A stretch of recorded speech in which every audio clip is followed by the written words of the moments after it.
So you know the Republican Party is the party of the Second Amendment. The Second Amendment is sacrosanct. Remember that with the Republican Party. You're supposed to be able to carry your gun wherever you want, fire concealed or whatever. You know, I don't have to tell you that. But things seem kind of different now. So I'm wondering, does the Republican Party actually believe in the Second Amendment, or is it just for them a lie that they can use or some sort of cudgel that they use against the left? Do they actually not believe in it only if it benefits them? I mean, I'm kind of answering my own question, but I mean, it's not a rhetorical question. I'm genuinely curious if they believe in the right to bear arms. Because you guys remember Kyle Rittenhouse, right? Remember Kyle Rittenhouse? Kyle Rittenhouse had a gun, an AR-15 strapped to him. I think he like purchased it to reportedly for this, to go to this protest. But Kyle Rittenhouse, anyways, the reporting is that Kyle Rittenhouse crossed state lines in August of 2020 with an AR-15, that he killed 2 people, and he claimed self-defense. And then MAGA just kind of wrapped him in the flag and just, oh my gosh, it's just Kyle Rittenhouse and he should get off. And, they turned him into a celebrity, a folk hero. They told us that the Second Amendment meant armed teenagers roaming the streets were patriots. But clearly, something in the last 5 years has changed. Something in the last 5 minutes has changed for them as it relates to what's happening, especially in Minnesota.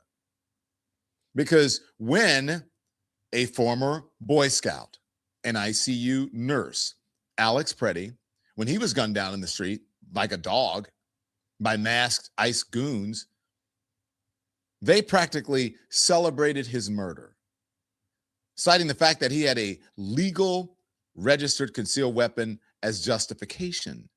So they're using the Second Amendment as because he had a gun, then he should be arrested for it. It doesn't make sense. The Second Amendment, according to MAGA 2025, is not a right. It is a political loyalty card. And if you don't believe me, let me show you some of the proof.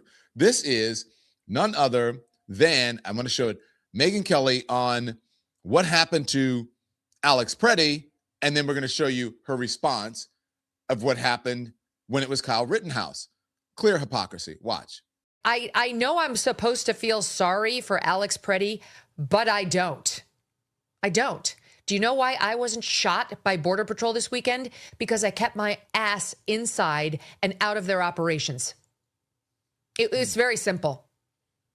If I felt strongly enough about something the government was doing that I would go out and protest, I would do it peacefully on the sidewalk without interfering, via a whistle, via shouting, via my body, via any other way. I would make my objections known by standing there without interfering, because interfering is where you go south. And laying hands on a police officer trying to, or Border Patrol officer or ICE officer trying to conduct a law enforcement operation is a felony. And now you are going to get arrested. And if you do anything that resembles resisting, you're in serious trouble. Forgive me for interrupting you. Kyle Rittenhouse just fell to his knees in tears. He's on his knees. His lawyer's talking to him. He's shaking.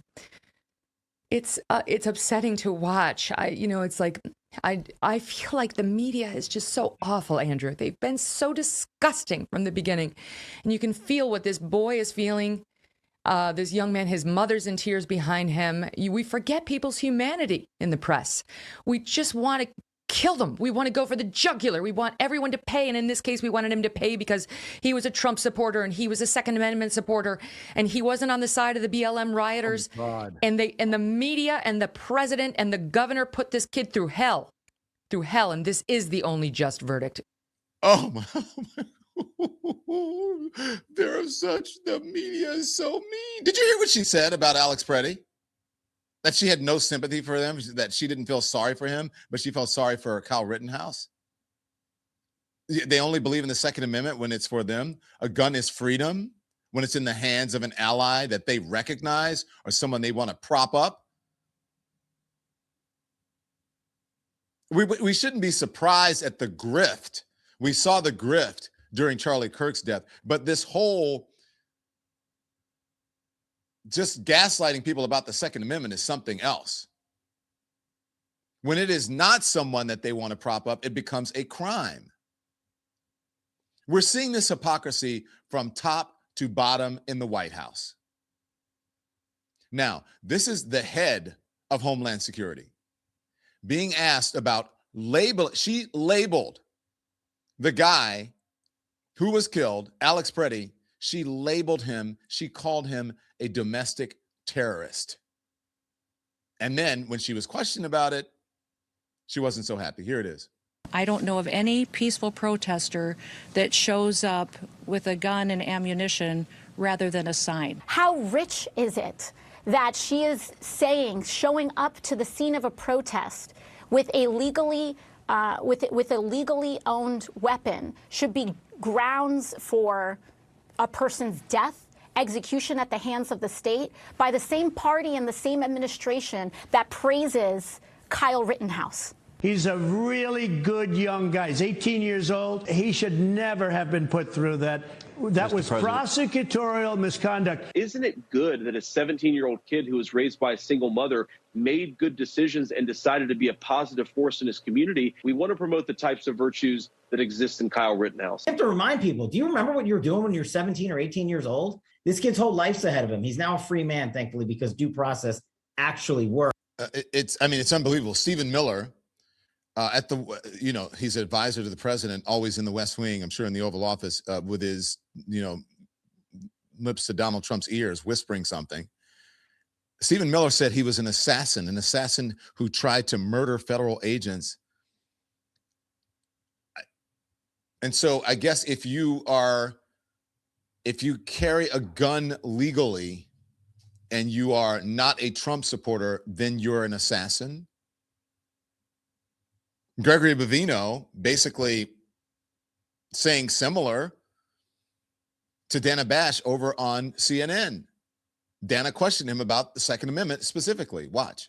Both the police chief in Minneapolis, O'Hara, and Governor Walz say Preddy was legally licensed to carry a concealed weapon. So are you saying it's not okay for him to exercise his Second Amendment right, not to mention his First Amendment right to be there in the first place, but his Second Amendment right to carry a gun? And if you do, you can be shot by federal law enforcement?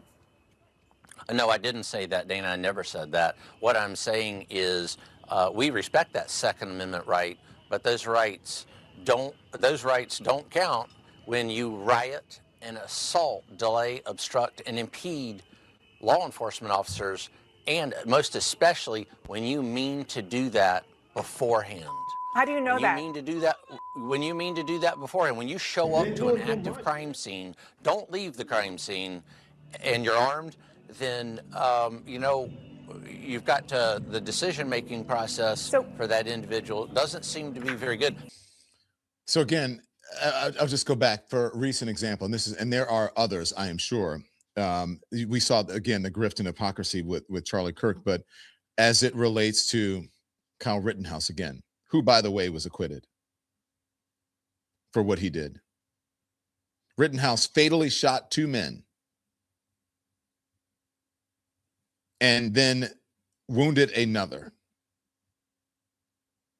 He was charged by prosecutors with multiple criminal counts, including homicide, and got off. And this was at the scene of a protest. What? I don't understand it. Maybe I'm trying too hard, but this is Kash Patel. Same thing. Watch. Christie said you cannot bring a firearm loaded with multiple magazines to any sort of protest that you want. It's that simple. You don't have that right to break the law and incite violence. We will, of course, always protect your First Amendment speech. And if you peacefully protest, there is absolutely nothing wrong with that. But you have seen a trend here, not just in Minnesota, but across the country, in these protests turning into violent scenarios and people attacking law enforcement. That's when you go over the line, and that's when law enforcement steps in. I wonder how Kash Patel felt about, again, Kyle Rittenhouse. I wonder how he felt. I wonder what he had to say then. I'm sure we can find something of what he said. And I'm sure there's probably some hypocrisy there. And then there's Scott Bessent, who is, I don't know why he's commenting on it. He was asked about it on a Sunday show. He should have just said, I have no comment, because this one, because of what he said, absolutely made no sense. Before you go, I know this is not your lane, but I got to ask you about what's happened in Minneapolis. As a member of the Trump cabinet, are you concerned to see another American citizen ends up dead, shot by federal law enforcement? Jonathan, it's a tragedy when anyone dies, but I can tell you the situation on the ground there is being stirred up by Governor Walz. I was out there 2 weeks ago. Governor Walz declined to provide a security detail for me to go into the Minnesota Capitol with the state police. So he is fomenting chaos because there is substantial waste, fraud, and abuse. My job as Treasury Secretary is to investigate that. And I think that this chaos that's going out there, and again, I am sorry that this gentleman is dead, but he did bring a 9mm semi-automatic weapon with 2 cartridges to what was supposed to be a peaceful protest. I think that there are a lot of paid agitators who are ginning things up, and the governor has not done a good job at tamping this down. Yeah, I mean, as you know, he was an ICU nurse. Here it is. Pause, please. So why would Governor Walz provide a detail for him, by the way? Governor Walz did not ask ICE, nor federal agents, nor anyone working with the Trump administration to come into his state and wreak havoc on the people. He did not want them there. They did not seek his approval. Why should he cooperate with him to provide him a security detail? He works for the federal government. Surely the Secret Service can do something, or perhaps they are too busy with all of Donald Trump's kids and babies' mamas and all of that, providing Secret Service protection. But for him to call paid agitators, Scott Bessent, you're the money guy, to get paid for, that's not illegal. And why are you even talking about that waste, fraud, and abuse? That has nothing to do with this. That has nothing to do with shooting a man in broad daylight on the street and someone who had the legal right to carry. It has nothing to do with the hypocrisy over the Republican Party and the Second Amendment at this point. Now, that wasn't the worst thing that he said. This was it. And there's no evidence that he brandished the gun whatsoever. In fact, it appears that he was disarmed before he was a gun. Have you ever gone to a protest, Jonathan? I mean, we do have a Second Amendment in this country that... Jonathan, have you ever gone to a protest? I mean... have you gone to a protest? I mean, no, actually, as a reporter covering it. Okay, I've been to a protest. Yeah. Guess what? I didn't bring a gun. I brought a billboard. He thought that was cute. I didn't bring a gun. I brought a billboard.